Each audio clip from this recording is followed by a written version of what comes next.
Here's a question for you. Should self-defense be a good enough reason to get a permit to carry a concealed weapon in the state of Maryland? You know, because right now it's not. By and large, the only way you can get a permit to carry in the state of Maryland right now is to claim that you're carrying large amounts of money. That's the one thing that will get you a permit to carry. Otherwise, a lot of these requests are rejected. And there is a movement underway, a piece of legislation now making its way through the state legislature to change that so that the self-defense would be a good enough reason. Opposing that is Vincent DeMarco, Marylanders to Prevent Gun Violence. Vincent DeMarco joins us now on the line. Hello, Vincent. Hi, thanks for having me on the air. Listen, I think this is a wonderful idea to change the laws so that I can say, I simply want to defend myself. I'm going to jump through all the hoops that you require, but I think that ought to be a good enough reason for me to get a permit to carry a concealed weapon in the state of Maryland. Why would I be wrong?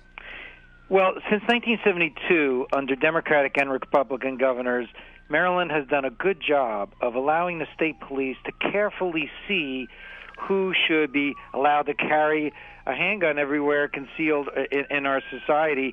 And I think it's done a good job of protecting Marylanders from situations where people shouldn't be carrying handguns. The state police carefully weighs people's applications and decides whether they have good and sufficient reason to carry a handgun around, and people have an appeal right. And this was challenged in court, and the courts up to the Supreme Court affirmed the law and said it was constitutional and didn't infringe upon people's Second Amendment rights. The fact of the matter is the people of Maryland overwhelmingly support the law as it is now, and it's working to save lives. Well, a lot of people would look at the last election and say that there was such a backlash from the sort of very, very, very strict gun laws that were passed by the legislature and by the last governor, that's why we now have a Republican governor, that the winds are changing on this issue in the state of Maryland. Well, I disagree with that. Governor Hogan was very careful to say during the campaign that he was not in any way going to propose weakening Maryland's gun laws. And I think he knows that if he had said he was going to, he would have lost. The people of Maryland overwhelmingly support the Firearms Safety Act that was enacted in 2013. And one evidence of that is the gun lobby failed to take it to referendum. If the gun lobby, they have lots of money, if they thought that the people of Maryland didn't support the new law, they would have put it on the ballot like they did when they lost in 1988 on a Saturday night special ban. The fact of the matter is polls show overwhelmingly Marylanders support the new law, especially the requirement that anyone who wants to purchase a handgun first be fingerprinted and get a license from the state police. Well, to be clear, this move that we're talking about now has nothing to do with the new law that was passed. This is to look at who gets to carry based on the way that the rules are set up right now by the state police. No, I understand, but you were talking about what Governor Hogan said during the campaign. But that's what Governor Hogan was specifically asked because there were charges about the law that had just been enacted. And he said, no, I'm not going to mess with that law. But he didn't say anything about any of the other provisions right now. So, well, there was also, you might remember, a Washington Post article saying that some people were saying that Governor Hogan was going to pick a superintendent of state police who would weaken that law, and Governor Hogan, at the time during the campaign, denied all that. Right. Well, in fact, the person that he picked as superintendent of state police... Again, I don't want to get bogged down, but this has nothing to do with the state police. This has to do with legislation by the people's representatives in Annapolis. So, again, I don't see that as hypocrisy from Larry Hogan. But I want to go back to something you just said. Wait, I'm not accusing Larry Hogan of hypocrisy. I think he's standing very clear on what he said during the campaign, which is that he would not weaken Maryland's laws, including the permit to carry law. And the state police is very relevant to this because the state police has a lot of discretion. And in fact, one of the controversies during the election campaign was that Governor Hogan would put a person in there who would, in effect, weaken the law without. I understand, but again, all right, fine. But if the people's representatives in Annapolis give direction on what the state police are to do and adjudicate this, so wait, no, it's my turn to ask you a question. Sorry, all right, this is an interview, and we ask and you answer. So I apologize. You said that right now the way the law is being enforced, it's working for the people in Maryland, and it's working right now.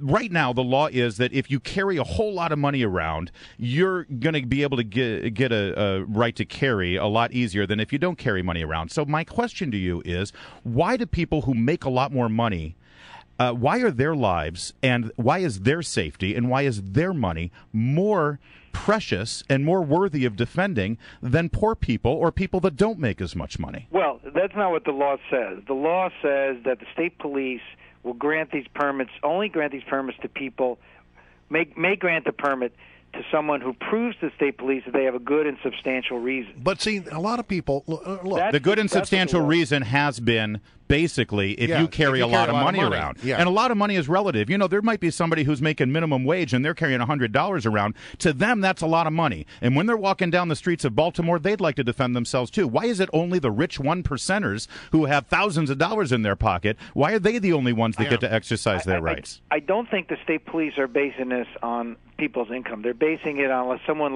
works for a bank and carries and delivers huge amounts of money. Well, what's wrong with the argument that what I want to do is defend something that's more precious than money? I want to be able to defend my own life, or your daughter's life, or my daughter's life, or my neighbor's life. You know, whatever. I want to be able to defend myself. I'm a reasonable guy. I follow the law. There's nothing in my security background check that should deny me this right. Why should I be denied that right? Well, the state police looks at many factors, and people have a right to appeal the decision, and the present law is working. And as far as the representatives, the legislature that was elected by people of Maryland are the same people who enacted the Strong Firearm Safety Act and who've always rejected these efforts to repeal and weaken the permit to carry laws. So the people of Maryland want the law that was enacted in 1972 as it is, and it's working. And we thank Governor Hogan for appointing a professional to be a superintendent of state police who we think is going to fully enforce that. So, Vincent DeMarco, when the people's representatives in Annapolis take another look at this, and if they decide to pass a new law that says, you know what, let's loosen this up a little bit and let people defend their lives regardless of whether they're carrying around a lot of money or not, your group, Marylanders to Prevent Gun Violence, you'll be in favor of that as well, right? That is not going to pass.